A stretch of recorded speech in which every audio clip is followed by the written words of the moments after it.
कैसे हैं आप सब। उम्मीद करता हूं आप सब बहुत अच्छे होंगे और फिर से स्वागत करता हूं आपका मेरे YouTube चैनल बियॉन्ड इन्फॉर्मेशन पर। तो दोस्तों, आज भी हम एक बेहद ही इंटरेस्टिंग और इम्पॉर्टेंट टॉपिक को एक्सप्लोर करने वाले हैं, जो कि है कि आखिर वो क्या रीजंस हैं जिनकी वजह से एप्पल अपने प्रोडक्ट्स की मैन्युफैक्चरिंग चाइना को छोड़कर इंडिया में करने का प्लान कर रहा है।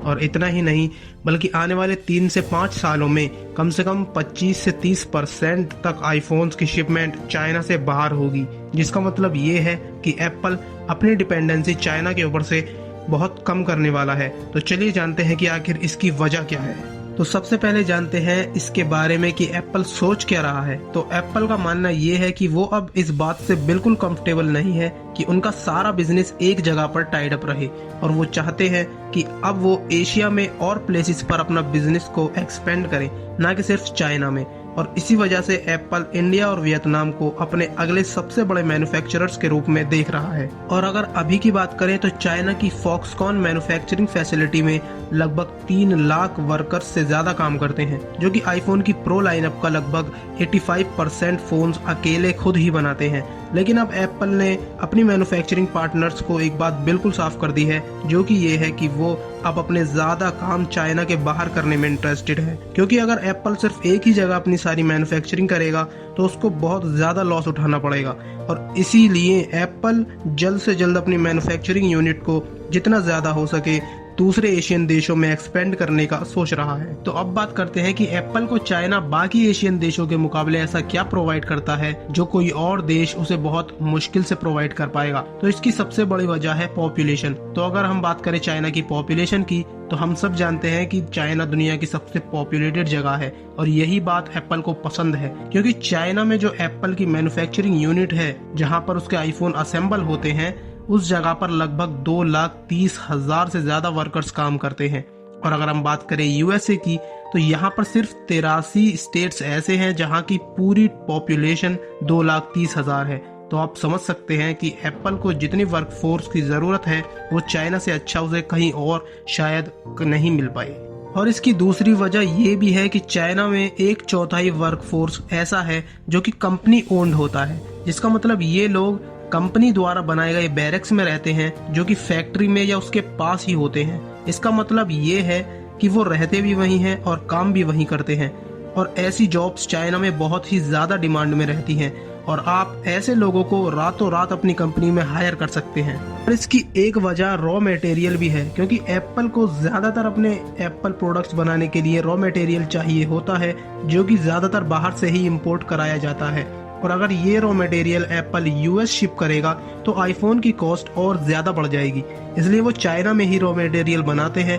और यही नहीं, एप्पल को जिन स्किल्स की जरूरत होती है आईफोन में या उसके प्रोडक्ट बनाने के लिए, ऐसे लोग एप्पल को यूएस में इतनी ज्यादा तादाद में मिल ही नहीं सकते जितने ऐसे लोग चाइना में अवेलेबल हैं। और एप्पल का एक सीधा साधा डिसीजन होता है कि जो सबसे कम टाइम में एप्पल प्रोडक्ट को बनाएगा, हम वहीं अपना प्रोडक्ट की मैन्युफैक्चरिंग यूनिट को सेटअप करेंगे।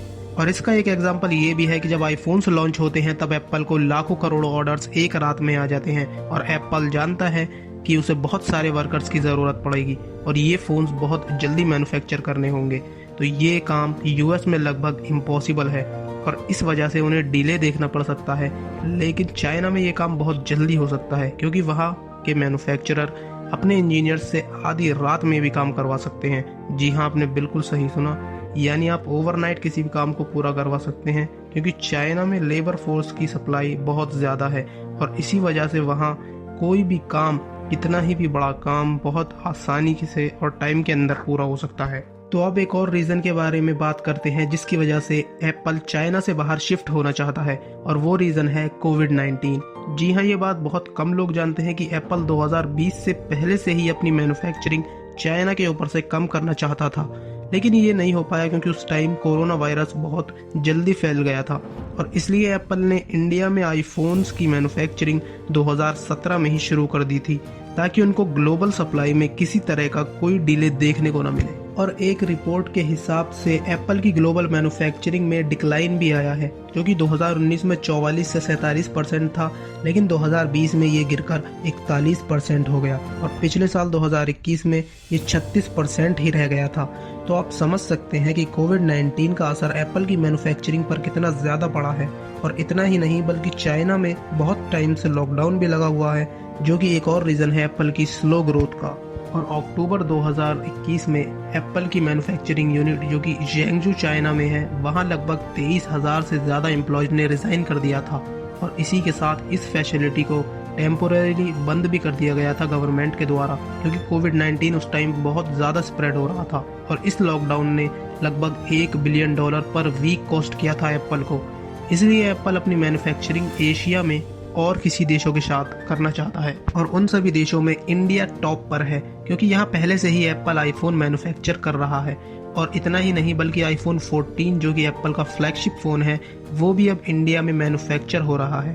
और अगर बात करें अभी की, तो इंडिया में लगभग 80% आईफोन की मैन्युफैक्चरिंग फॉक्सकॉन के द्वारा की जाती है, लेकिन अब टाटा ग्रुप भी एप्पल के साथ एक डील करना चाहता है। तो अगर कुछ रिपोर्ट्स की माने तो टाटा ग्रुप का एम है स्मॉल एक्सक्लूसिव एप्पल स्टोर्स खोलना पूरे देश में, और ये काम टाटा इन्फिनिटी रिटेल के द्वारा करेगा जो कि क्रोमा स्टोर्स चलाते हैं। और बात करें इंडिया में एप्पल की ग्रोथ की, तो पिछले 2 सालों में एप्पल ने इंडिया में अपना बेस्ट परफॉर्मेंस दिया है, क्योंकि इंडिया में एप्पल ने सिर्फ 2022 के दूसरे क्वार्टर तक अपने 1.2 मिलियन आईफोन्स बेचे हैं और ये लगभग 94% ग्रोथ है एप्पल की। और इसी के साथ एप्पल ने सबसे ज़्यादा आईफोन 12 और 13 बेचे हैं इस साल में। और एप्पल के सीईओ टिम कुक ने ये भी कहा है कि इमर्जिंग मार्केट्स में इंडिया ने a knew all time revenue record set किया है। तो thanks for watching the video. I hope आपको ये वीडियो पसंद आया होगा। अगर आपको और किसी टॉपिक के बारे में जानना है तो let me know in the comment and until the next video, bye bye.